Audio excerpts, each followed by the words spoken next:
नमस्कार, आप देख रहे हैं रितम और मैं हूं आपके साथ सौम्या श्री। साल 1999 में अटल बिहारी वाजपेयी की सरकार महज एक वोट से गिर गई थी। इतना तो आप जानते ही होंगे। जब सरकार गिरी थी तब अटल बिहारी वाजपेयी ने एक भविष्यवाणी भी की थी कि आज उनकी सरकार एक वोट से गिर गई है और कांग्रेस उन पर हंस रही है। लेकिन एक वक्त ऐसा भी आएगा जब पूरे भारत में बीजेपी की सरकार होगी और पूरा देश कांग्रेस पर हंस रहा होगा। ये भविष्यवाणी भी आपने कहीं ना कहीं तो सुनी होगी, लेकिन यहाँ बात कांग्रेस और बीजेपी की नहीं है, बल्कि अटल बिहारी वाजपेयी की सरकार गिरने में उत्तर प्रदेश की पूर्व मुख्यमंत्री मायावती भी एक कारण रही थी। आप देख रहे हैं किस्सा लोकतंत्र का और आज के इस एपिसोड में हम बात करेंगे कि कैसे मायावती ने अटल बिहारी वाजपेयी को धोखा दिया था। बात सबसे पहले 1998 की लोकसभा चुनाव की करते हैं। इस चुनाव में किसी भी पार्टी को पूरी तरह से बहुमत नहीं मिला था। बीजेपी को 161 सीट पर जीत मिली थी, वहीं कांग्रेस को 140 सीटों पर। तब बीजेपी ने सरकार बनाने का दावा किया। अटल बिहारी वाजपेयी की अगुवाई में बीजेपी ने AIADMK के साथ अपनी सरकार बनाई। अटल जी प्रधानमंत्री बने। 13 महीने तक उनकी सरकार ठीक से चली, लेकिन बाद में AIADMK प्रमुख और तमिलनाडु की तत्कालीन मुख्यमंत्री रही जयललिता ने वाजपेयी सरकार से अपना समर्थन वापस ले लिया। कहा जाता है कि जयललिता ने अटल सरकार के सामने काफी मांगे रखी थी जो पूरी नहीं हुई, इसलिए उन्होंने अपना समर्थन वापस ले लिया था। जयललिता चाहती थी कि उनके खिलाफ सभी मुकदमे वापस ले लिए जाएं और तमिलनाडु की करुणानिधि सरकार को भी बर्खास्त कर दिया जाए, लेकिन इसके लिए वाजपेयी सरकार राजी नहीं हुए थे। फिर क्या था, अटल जी की सरकार संकट में आ गई। जयललिता के समर्थन वापस लेते ही राष्ट्रपति ने केंद्र सरकार को अपना बहुमत साबित करने को कहा। 17 अप्रैल की तारीख इसके लिए निर्धारित की गई।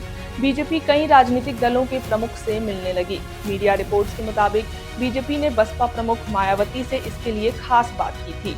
तब सदन में मायावती के पास 6 सांसद थे। कहा जाता है कि बीजेपी ने मायावती को ये भी ऑफर किया था कि अगर अटल बिहारी वाजपेयी की सरकार को वो समर्थन देती हैं तो यूपी विधानसभा चुनाव में उन्हें मुख्यमंत्री बनाने के लिए बीजेपी अपना सहयोग करेगी और इसके लिए मायावती भी राजी हो जाती हैं।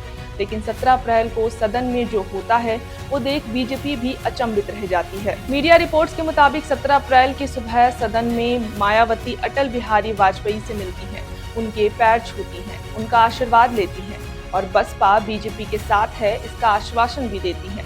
लेकिन सदन में जाते ही वो अपनी बातों से पलट जाती हैं। सदन में बसपा अटल सरकार के खिलाफ वोटिंग करती है। जब वोटों की गिनती होती है तब सरकार के पक्ष में 259 मत पड़ते हैं, जबकि खिलाफ में 270 मत।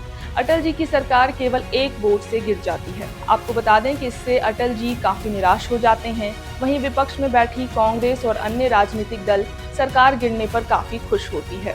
तब अटल जी भरे सदन में कहते हैं कि आज कांग्रेस हम पर हंस रही है। एक दिन ऐसा आएगा जब पूरा देश कांग्रेस पर हंस रहा होगा। अटल जी कहते हैं कि बीजेपी को ये जनादेश ऐसे ही नहीं मिला है, हमने काफी मेहनत की है, इसके पीछे वर्षों का संघर्ष है, साधना है। हम देश सेवा कर रहे हैं, वो भी निस्वार्थ भाव से, और पिछले 40 सालों से ऐसे ही करते आ रहे हैं। अटल बिहारी वाजपेयी ने कहा था कि एक-एक सीट वाली पार्टियां कुकुरमुत्ते की तरह उग जाती हैं, राज्य में आपस में लड़ती हैं और दिल्ली में आकर एक हो जाती हैं। हम आपको विश्वास दिलाते हैं कि जो कार्य हमने अपने हाथों में लिया है उसे पूरा किए बिना हम विश्राम नहीं करेंगे।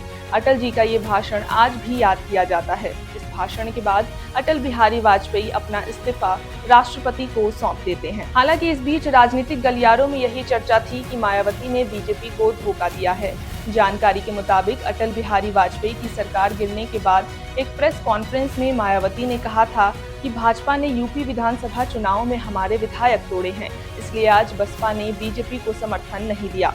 मायावती के इस प्रेस कॉन्फ्रेंस के बाद राजनीतिक गलियारों में यही चर्चा हुई थी कि मायावती ने बीजेपी को धोखा देकर अपना बदला लिया है। हालांकि समय का पहिया फिर घूमता है। अगले लोकसभा चुनाव में एनडीए को बहुमत मिलती है और उनकी सरकार बनती है और इस बार अटल जी प्रधानमंत्री के तौर पर अपना 5 साल का कार्यकाल पूरा करते हैं। आज के इस एपिसोड में बस इतना ही। इस पूरे मुद्दे पर आपकी क्या राय है हमें कमेंट सेक्शन में जरूर बताएं और ऐसे ही राजनीतिक किस्से कहानियां जानने के लिए देखते रहें किस्सा लोकतंत्र का। धन्यवाद।